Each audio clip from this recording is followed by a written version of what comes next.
सावळ्या रंगाचं प्रेम भाग 5 presented bye सुकेशना. मुख्य पात्र रोहन, अन्वी. कविता संपली. अन्वी काही छान तशीच उभी राहिली. त्या शब्दांचा अर्थ तिच्या मनात अलगद उतरू लागला. नकळत तिच्या ओठांवर एक हलकंसं स्मित उमटलं आणि दूर उभा असलेला रोहन त्या स्मिताकडे पाहतच राहिला. इतक्यात कॉलेजची घंटा वाजली. विद्यार्थ्यांची गलबल सुरू झाली. रोहनचा मित्र येऊन त्याला बोलू लागला.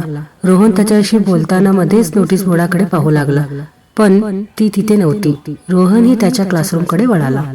लेक्चर सुरू झालं. प्राध्यापक शिकवत होते. विद्यार्थी वहीत नोंदी घेत होते, पण दोन मन मात्र त्या वर्गात नव्हती. अन्वीच्या मनात अजूनही त्या कवितेचे शब्द घुमत होते. सौंदर्य म्हणजे दाखवणं नसतं, जपणं असतं. ती पुन्हा पुन्हा तेच शब्द आठवत होती. कोणीतरी इतक्या साध्या शब्दात इतका मोठा विचार कसा मांडू शकतो, हा प्रश्न तिच्या मनात सतत फिरत होता. इकडे रोहनही वर्गात बसला होता. पुस्तक त्याच्या समोर उघडं होतं, पण त्याचं मन त्या पुस्तकात नव्हतं. त्याच्या डोळ्यासमोर वारंवार एकच चेहरा आणि सावळा रंग हेच येत होतं. तो स्वतःशीच विचार करत होता, एखादा रंग इतका शांत, इतका सुंदर आणि इतका वेगळा कसा असू शकतो. लेक्चर संपले होते, पण दोघांच्याही मनात एक वेगळाच धडा सुरू झाला होता. एक जण शब्दांचा अर्थ समजून घेत होता आणि दुसरा त्या सावळ्या सौंदर्याचा अर्थ शोधत होता. कॉलेजचा दिवस संपला. विद्यार्थ्यांची गर्दी हळूहळू कमी होत गेली. कुणी मित्रांसोबत हसत खेळत बाहेर पडत होतं, कुणी उद्याच्या असाइनमेंटची चर्चा करत होतं. अन्वी ही शांतपणे तिच्या वर्गातून बाहेर पडली.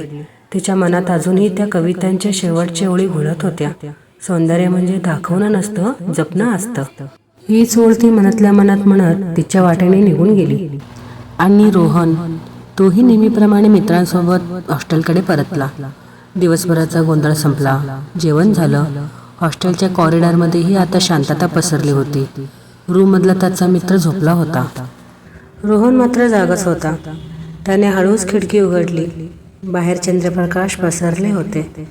गार वारा आत येत होता. टेबलावर ठेवलेली त्याची जुनी डायरी, बाजूलाच एक निळ्या शाईचं पेन होते.